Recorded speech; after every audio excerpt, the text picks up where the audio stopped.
वो क्या है? हवा है। तो बुद्धि क्या है? वो नाविक है। नाविक मतलब जो कंट्रोल करता है, ड्राइवर जिसको कहते हैं। और ये शास्त्र श्रीमद् भगवद गीता क्या है? ये वो कंपास है जो सही डायरेक्शन दिखाता है। तो रहना उसी में है पर अभी नाव जब चलता है तो नाविक जब दिशा भटकता है तो किसका यूज करता है? कंपास का। हम और आप जब इस दुनिया में भटकते हैं तो कौन आपको रास्ता दिखाएगा? श्रीमद् भगवद गीता रास्ता दिखाएगा, शास्त्र दिखाएगा, गुरु दिखाएगा। वो कंपास है हमारा। तो यहाँ बोल रहे हैं कि हम जो है, हमारा जो ये शरीर है ये नाव है, बुद्धि जो है वो नाविक है, ये शास्त्र जो है वो कंपास है, ये संसार जो है ये माया रूपी समुद्र है, ये मोह जो है वो लहरें हैं, और इंद्रियां जो हैं वो हवा है। तो जिस तरह से अगर आप इंद्रिय पे कंट्रोल नहीं है, तो जिस तरह से अगर वायु पे नाविक का कंट्रोल नहीं है तो नाव को दिशा और दशा बदल के कहीं और लेके चली जाएगी। उसी तरह से अगर हमारे इंद्रिय पे हमारे बुद्धि का कंट्रोल नहीं है तो हमारे जीवन की दिशा और दशा को बदल के दुर्दशा कर देगी। ये भगवान जी इस 67 नंबर के श्लोक में बता रहे हैं कि हमारा जीवन अगर इंद्रिय को बस में करके हम जीते हैं तो हमारे जीवन की दिशा और दशा सुधर जाएगी, लेकिन अगर इंद्रिय पे बस हमारा नहीं है तो हमारे जीवन की दुर्दशा हो जाएगी। ये भगवान जी समझा रहे हैं कि अगर आप अपने आप को इस भव सागर से पार करना चाहते हैं, और 60 नंबर का श्लोक तुलसीदास जी ने फिर इस सुंदरकांड में क्या बोला? सुंदरकांड में 60 नंबर का श्लोक में ये बोला, सादर सुनहि सो तरई भव सिंधु बिना जल जान। 60 नंबर का दोहा। सादर सुनहि, किसको? प्रभु का जो गुणगान है उसको अगर सादर सुनहि, जो तरहि, वो तर जाता है क्या? भव सिंधु, भव रूपी समुद्र, बिना जलयान, बिना नाव के। जलयान मतलब होता है नौका। तो भगवान जो तुलसीदास जी ने अंतिम जो दोहा लिखा 60 नंबर का, वो यही लिखा कि जो मनुष्य भाव से, श्रद्धा से, ज्ञान से, भक्ति से, कर्म से प्रभु के गुणगान को सुनता है, वो बिना नाव के ही इस भव सिंधु को पार कर जाता है। सादर सुनहि तरहि भव सिंधु बिना जलिया। ये 60 नंबर का श्लोक है। और यहाँ भी भगवान जी वही बोल रहे हैं कि अगर आप ज्ञान को यूज करते हैं नाविक के रूप में, ड्राइवर के रूप में, शास्त्र को यूज करते हैं कंपास के रूप में, दिशा दिखाने के रूप में, तो आपका नाव यानी आपका ये शरीर इंद्रिय भोग विलास में रहते हुए भी, यानी कि माया रूपी संसार में रहते हुए भी, सब कर्म करते हुए भी, चाहे आप गारस्थ जीवन हो, विद्यार्थी का जीवन हो, वानप्रस्थ जीवन हो, सन्यास जीवन हो, कोई मतलब नहीं है कि हम सन्यासी बन के गुफा में बैठें तभी हमको मोक्ष मिलेगा, कोई जरूरी नहीं। उसके लिए आपको सिर्फ अपने इंद्रिय पे बस करना है। इंद्रिय को एक लक्ष्मण रेखा के अंदर में रखना है, उसका उपयोग करना, उसका उपभोग नहीं करना है। ऐसा न हो कि बोलता है ना कि भाई हम खाना उतना ही खाएं जितना जरूरी है, ऐसा नहीं कि खाना ही हमें खाने लगे, ऐसा ना हो। इसी तरह से इंद्रिय का उपयोग उतना ही करें जितना हमारे जीवन में जीने के लिए जरूरी है, ना कि उसका उपभोग करने लगे। We should not consume, we should use. हम पिछले सप्ताह भी बात किए थे इस पर कि हमें कोई चीज़ कंज्यूम नहीं करना चाहिए, हमें उसका यूज करना चाहिए। और जब हम उसका यूज करेंगे तो वो कंजप्शन जो है वो ख़त्म हो जाएगा और प्रॉपर उसका यूज शुरू हो जाएगा। तो ये भगवान जी ने 67 नंबर का श्लोक में इस माध्यम से हमें बताया कि अपने शास्त्र को अपना मार्गदर्शक यंत्र बनाओ, अपने ज्ञान को अपना जीवन का नाविक बनाओ यानी ड्राइवर बनाओ। इस शरीर रूपी नाव को इंद्रिय रूपी वायु से जितना बचा सकते हो उसको बचाओ, तो तो इस भव सागर को आप आराम से पार करके मोक्ष को प्राप्त कर सकते हैं। ये भगवान जी ने 67 नंबर का श्लोक बोला और यहाँ पे मोटा मोटी स्थित प्रज्ञ जो है वो खत्म हो जाता है। और 68 में भगवान जी अपना कंक्लूजन दे रहे हैं, तस्मात। तस्मात मैंने बोला था, जहाँ जहाँ भगवान जी तस्मात बोलते हैं देयरफॉर कंक्लूड कर रहे हैं। तो 68 नंबर में तस्मात शब्द से शुरू किया भगवान जी ने। तस्मात अस्य महाबाहो, अस्य मतलब ये सारी इंद्रियां को कंट्रोल करो हे महाबाहो। महाबाहो मतलब महाभुजा वाले, बलिष्ठ भुजा वाले अर्जुन।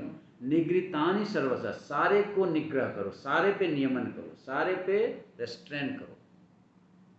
इंद्रियानि इंद्रियार्थेभ्य, जिसका मन बुद्धि में स्थित हो गया, जिसका मन इंद्रिय से अलग हो गया, जिसका मन इंद्रिय से निकल के मन बुद्धि में स्थित हो गया, जिसका मन इंद्रिय से निकल के आत्मा में स्थित हो गया, तस्य प्रज्ञा प्रतिष्ठिता, उसकी बुद्धि स्थित हो गई। Final conclusion. तो 68 नंबर तक में भगवान जी ने स्थित प्रज्ञ की सारी बातें बता दी। 4 क्वेश्चन पूछा था।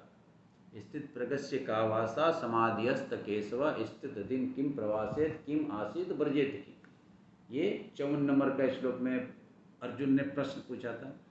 55, 56, 57, 58 ये चारों में वो चारों का उत्तर बताया था भगवान जी ने।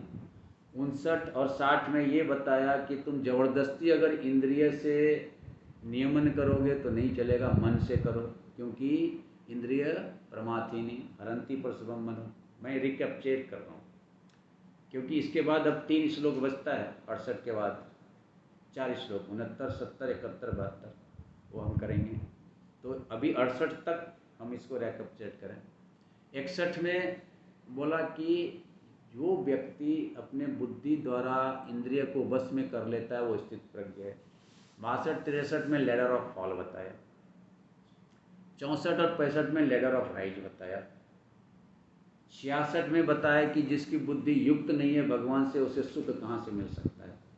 67 में बोला जिसकी बुद्धि युक्त नहीं है उसका वही हाल होगा जो हाल नाव का समुद्र में या तो नदी में वायु के द्वारा किया जाता है। और 68 में भगवान जी ने बोला इसलिए, इतना बताने के बाद बोलते हैं इसलिए, देयरफॉर हे महाबाहो, निगृहीतानि, सारे का नियमन करो, सारे को कंट्रोल करो और इंद्रिय को इंद्रिय भोग विलास वस्तु से अलग करो। इंद्रियानि इंद्रियार्थेभ्यः तस्य प्रज्ञा। हाँ कर देंगे, क्या कि अभी हमने आज ही खत्म किया इसको। हाँ तो करेंगे, फिर कभी मौका मिलेगा अगला सैटरडे तो उसको फिर से हम एक बार रिवाइज कर देंगे। तो भगवान जी ने 68 नंबर का श्लोक में इसको कंक्लूड किया। जैसे मैथमेटिक्स में नहीं बोलते हैं चूंकि इसलिए, therefore this is equal to this, final verdict, answer मिल गया, तभी हम देयरफॉर लिखते हैं। अदरवाइज चूके चूके चूके चूके अंत में देयरफॉर x + y = z। तो वैसे भगवान जी ने इतने श्लोक बोलने के बाद 68 नंबर के श्लोक में क्या बोला, therefore you should restrain over all your sense organs, you should restrain your sense organs from the sense objects, and that condition is called स्थित प्रज्ञ कंडीशन। उसी कंडीशन को स्थित प्रज्ञ बोलते हैं। ये 68 नंबर का श्लोक हो गया। अभी उसी को भगवान जी बोले जो स्थित प्रज्ञ है उसका कैसा बिहेवियर होता है, वो क्या सोचता है इस दुनिया के बारे में, व्हाट ही थिंक्स अबाउट। तो बोल रहे हैं या निशा सर्वभूतानां तस्याम जागृति संयमी। जो स्थित प्रज्ञ है, या निशा जिस रात को सर्वभूतानां सारे लोग सोते हैं, तस्याम जागृति संयमी, तो वो स्थित प्रज्ञ उस रात को जगता है, उसका थॉट है। यस्याम जागृति भूतानि, और जिस दिन को सारे लोग जगते हैं, सा निशा पश्यते मुनि, जो मुनि है उस दिन को रात समझता है। अभी ये गूढ़ बात है, ये कोई आसान बात नहीं है, कहने के लिए तो बोल दिया, लेकिन ये बहुत ही गूढ़ बात है और यहीं पे स्थित प्रज्ञ का क्या थॉट प्रोसेस है इस दुनिया के बारे में, इस दुनिया के बारे में। महात्मा बुद्ध अपने चेले के साथ जा रहे थे तो एक गंदी नाली में एक दारू पी के व्यक्ति गिरा पड़ा था।